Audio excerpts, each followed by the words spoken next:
Hello everyone, welcome back to Eklavya Snatak. तो आज की इस वीडियो में हम इमोशनल इंटेलिजेंस सब्जेक्ट को इंग्लिश में देखने जा रहे हैं। हिंदी में हम ऑलरेडी डिस्कस कर चुके हैं। इस वीडियो में बेसिकली हम इस सब्जेक्ट का ओवरव्यू लेंगे कि ये सब्जेक्ट एक्चुअली है क्या और आपको इस सब्जेक्ट में पढ़ना क्या है। ठीक है, तो चलिए देख लेते हैं। और आने वाले कुछ समय में हम फिर इसके इम्पोर्टेंट क्वेश्चन आंसर्स की वीडियोस को भी देखेंगे, ठीक है?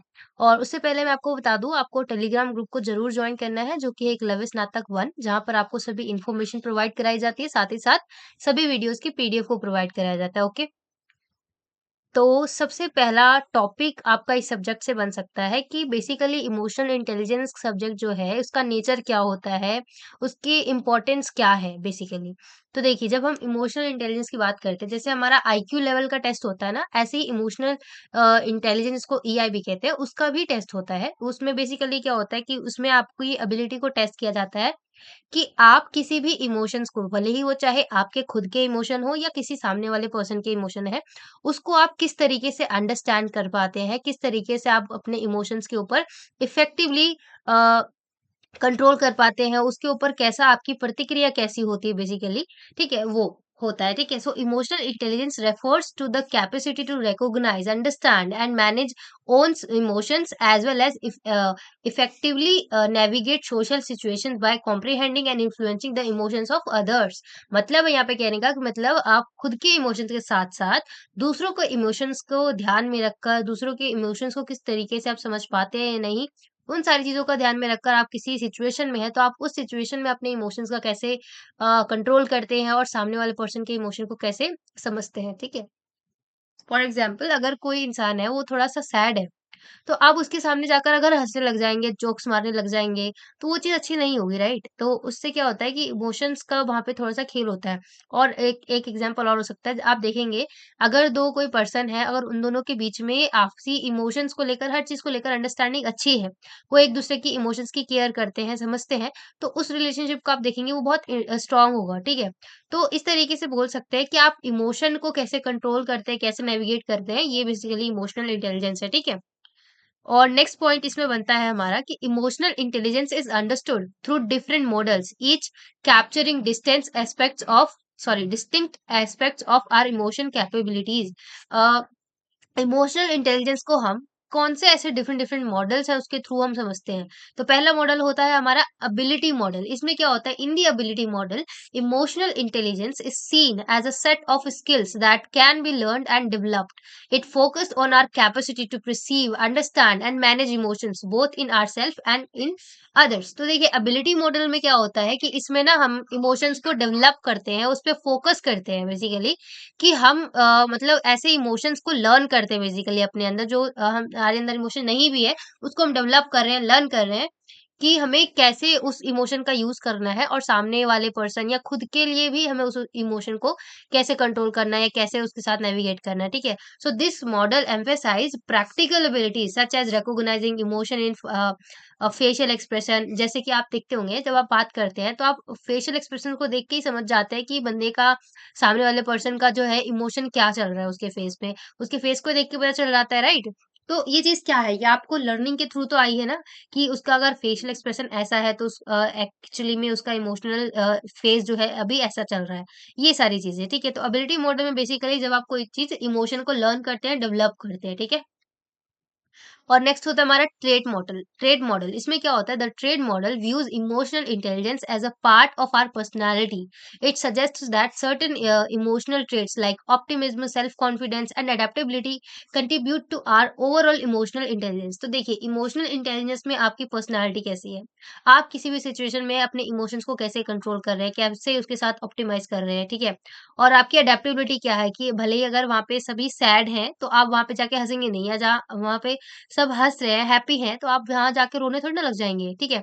तो बेसिकली आपके पर्सनैलिटी में आपका इमोशन का क्या रोल प्ले है, ठीक है? तो वो बेसिकली द ट्रेट मॉडल होता है, जिसमें इमोशनल इंटेलिजेंस को आपके अंदर जैसे कि ऑप्टिमिज्म और कॉन्फिडेंस को देखा जाता है, तो इस वाले मॉडल को हम ट्रेट मॉडल कहते हैं, ठीक है?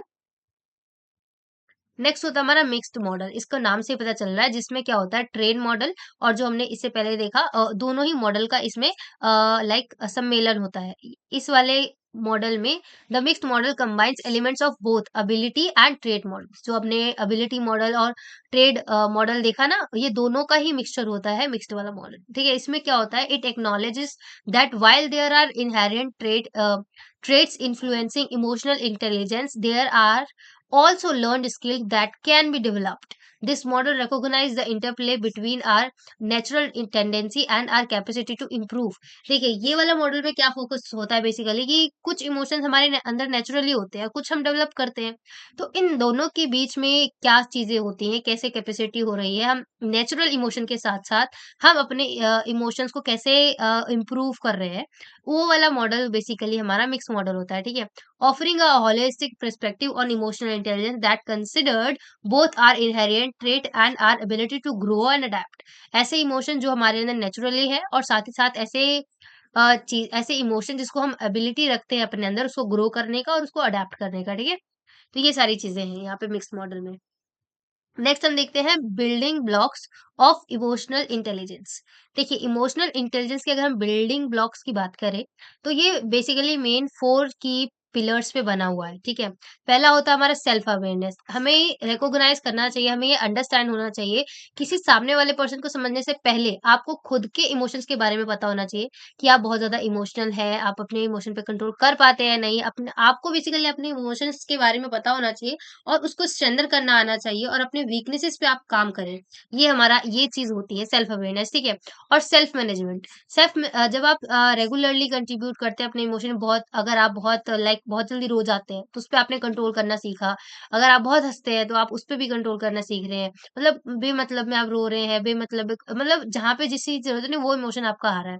तो अगर आप उन सारे इमोशंस को कंट्रोल कर पा रहे हैं, मैनेज कर पा रहे हैं, तो वो बेसिकली ब्लॉक हमारा हो जाता है सेल्फ मैनेजमेंट का ब्लॉक। ठीक है, साथ ही साथ हमारा आता है सोशल अवेयरनेस कि आप किसी सोशल गैदरिंग में खड़े हैं, वहां पे आपको अपने इमोशन को कैसे ट्रीट करना है, कैसे कंट्रोल करना है बेसिकली। ठीक है, और फोर्थ होता है हमारा रिलेशनशिप मैनेजमेंट। रिलेशनशिप मैनेजमेंट में इमोशन जो होता है ना, बहुत हेल्पफुल होता है, बहुत ही ज्यादा सिग्निफिकेंट होता है। ठीक है, so building and maintaining healthy relationship by effective navigating social situation, resolving conflict and collaborating। For example देखिए, कोई रिलेशनशिप है, उसमें अगर आप दो पर्सन हैं, अगर आप एक दूसरे को समझते नहीं है, इमोशन की केयर नहीं करते, कदर नहीं करते हैं, कुछ भी बोल देते हैं सामने वाले को, उसके इमोशंस को हर्ट करते हैं, तो बेसिकली ऑब्वियसली बात है वो रिलेशनशिप ज्यादा दिन नहीं टिकेगी, राइट। सो रिलेशनशिप मैनेजमेंट में भी इमोशनल इंटेलिजेंस बहुत इंपॉर्टेंट रोल प्ले करती है। तो ये 4 ऐसे बिल्डिंग ब्लॉक्स के 4 ऐसे की पिलर्स हैं इमोशनल इंटेलिजेंस के, जिससे पता चलता है कि आपका इमोशनल इंटेलिजेंस जो है, वो कितना स्ट्रांग है, वो कितना हाई है, इन 4 पिलर्स के थ्रू पता चलता है। ठीक है? सो आई होप कि हम ये यहाँ तक जितनी भी चीज़ें देखी, आपको सारी चीज़ें क्लियर हो रही होंगी। अगर आपको कुछ यहाँ पे डिफिकल्ट लग रहा है, तो आप हिंदी वाली वीडियो भी देख सकते हैं। ठीक है? वहाँ पे भी आपको ईज़ी टू अंडरस्टैंड सारी चीज़ें समझ में आ जाएँगी। ठीक है? Measure of emotional intelligence. Emotional intelligence को बेसिकली मापा कैसे जाता है, ठीक है? So measuring emotional intelligence involves assessing an individual's ability to perceive, understand, manage and utilize emotion effectively। तो आप इमोशंस को कैसे इफेक्टिवली मैनेज कर रहे हैं, अंडरस्टैंड कर रहे हैं, परसीव कर रहे हैं, ये बेसिकली हमारा मेजरिंग इमोशनल हो जाता है। ठीक है, commonly measures include self report questionnaires को, आपसे रिलेटेड, आपके इमोशन से रिलेटेड क्वेश्चंस पूछे जाएंगे, उस पे परफॉर्मेंस बेस्ड आपसे असेसमेंट कराए जाते हैं। ठीक है, और 360 degree feedback from peers and superiors, आपके सगे संबंधियों के साथ, आपके साथ जो लोग ज्यादा रहते हैं, उनसे थोड़ा सा फीडबैक लेना। ठीक है, तो कुछ ये ऐसे स्टेप्स हैं जिससे पता चलता है आपके इमोशनल इंटेलिजेंस को मेजर किया जाता है, मापा जाता है। ठीक है, आपसे खुद से रिलेटेड, खुद के इमोशन से रिलेटेड क्वेश्चन पूछे जा सकते हैं, कोई असेसमेंट दिया जा सकता है आपको। ठीक है, और आपके चारों तरफ जितने भी लोग आपके जान पहचान के रहते हैं, उनसे आपके बारे में करा जा सकता है। ठीक है, so instruments like emotional intelligence appraisal and the Mayer Salovey Caruso emotional intelligence test, जिसको हम MSCEIT के नाम से भी जानते हैं। इसके थ्रू भी हमारा EI का टेस्ट होता है इमोशनल इंटेलिजेंस का। ठीक है, जैसे हमारा IQ लेवल होता है ना, वैसे ही। And aim to quantify aspect such as self awareness, self regulation, social awareness and relationship management. ठीक है, so while Self report measure rely on individuals' perception of their emotional abilities, performance based assessment, evaluate actual emotional skills through sensor and task. तो उनके task और scenarios के साथ साथ अलग अलग सिनेरियोज दिए जाते हैं, टास्क दिए जाते हैं, उसके थ्रू क्या होता है किसी भी पर्सन के इमोशंस का टेस्ट किया जाता है, मेजर किया जाता है, मापा जाता है, ठीक है। नेक्स्ट हमारा आता है strategies to develop and enhance emotional intelligence. अगर आपको अपने अंदर की जो इमोशनल इंटेलिजेंस है उसको डेवलप करना है, स्ट्रैटेजीज चाहिए उसको एनहांस करने के लिए, तो वो क्या हो सकती है? पहला तो आपका होगा सेल्फ रिफ्लेक्शन। इसमें क्या होगा? Regularly reflecting on one's own emotion. आपको रेगुलरली अपने इमोशंस के ऊपर रिस्पॉन्स करना है, देखना है कि आपके अंदर की कैसे इमोशंस है, और उसको अपनी वीकनेसेस को देखना है, और उसको वीकनेसेस को दूर करके अपने सेल्फ अवेयरनेस को आगे बढ़ाना है, प्रमोट करना है अपने इमोशनल चीज़ों को आगे डेवलप करने में, ठीक है? और एक्टिव लिसनिंग, इससे क्या होता है कि जब आप सोशल अवेयरनेस रखते हैं अपने साथ और एक्टिव तरीके से सुनते हैं, तो आपको पता चलता है कि सामने वाले पर्सन का क्या इमोशन चल रहा है फिलहाल में, क्या चीज़ें हैं उसके साथ हो रही हैं, ठीक है? ये सारी बातें। नेक्स्ट पॉइंट आता है इसमें माइंडफुलनेस प्रैक्टिस। मेडिटेशन भी एक बहुत अच्छा तरीका है, माइंडफुलनेस तरीका भी है, जिसमें आप क्या होता है ना, आप अपने इमोशंस को कंट्रोल कर पाते हैं। फॉर एग्जांपल आप बहुत ज़्यादा दिन भर सोचते रहते हैं, बहुत बहुत सारे ख़्याल आते रहते हैं आपके अंदर, तो जैसे ही आप मेडिटेशन करना शुरू करते हैं ना, तो चीज़ें थोड़ी चेंज होती हैं और आप देखेंगे कि आपको अपने इमोशंस पे कंट्रोल कर पा रहे हैं धीरे-धीरे। ठीक है? तो ये कुछ पॉइंट्स हैं जिसके थ्रू आप एनहांस कर सकते हैं, स्ट्रैटेजीज़ हैं और डेवलपमेंट की कि आपको इमोशनल इंटेलिजेंस को कैसे एनहांस करना है, ठीक है? और साथ ही साथ फीडबैक सीकिंग, अगर आप मतलब किसी कन्वर्सेशन में हैं, तो सामने वाले पर्सन से आप बेझिझक फीडबैक भी माँग सकते हैं कि क्या मुझे बिहेवियर्स में आपको मेरे बिहेवियर में क्या लगा, आपको मुझे क्या ठीक करना चाहिए वगैरह-वगैरह, ठीक है? Conflict resolution training, developing skills in conflict management, enhance relationship management, fostering construct resolution and maintaining positive connection. Connection आप अपने फ्रेंड्स के साथ, अपने सर्कल के साथ पॉजिटिव रखिए, ठीक है? ट्रेनिंग ले सकते हैं आप इस चीज़ के लिए, ठीक है? कंटीन्यूअस लर्निंग, आप अपनी लर्निंग को कंटीन्यूअस करिए, जिसके थ्रू भी आप कई चीज़ों को सीखेंगे और देखेंगे कि आपको इमोशंस पे अपना कंट्रोल रखना और उसको सिग्निफिकेंट तरीके से यूज़ करना कितना ज़्यादा इम्पोर्टेंट होता है, okay? So, by combining these strategies, individuals can systematically enhance their emotional intelligence, leading to improved personal and professional outcomes and more positive interpersonal relationship. ठीक है? तो भले ही आप किसी प्रोफेशनल आउटकम के लिए या पर्सनल इंप्रूवमेंट के लिए आप करना चाह रहे हो, तो आप इन सभी पॉइंट्स का, इन सभी स्ट्रैटेजीज का यूज कर सकते हैं अपने अंदर इमोशनल डेवलपमेंट को करने के लिए। ठीक है? सो आई होप कि आपको ये वीडियो हेल्पफुल लगी होगी और stay tune for important questions video. ठीक है? बहुत जल्दी हम इम्पोर्टेंट क्वेश्चंस वाली वीडियो को भी देखने जा रहे हैं। ठीक है?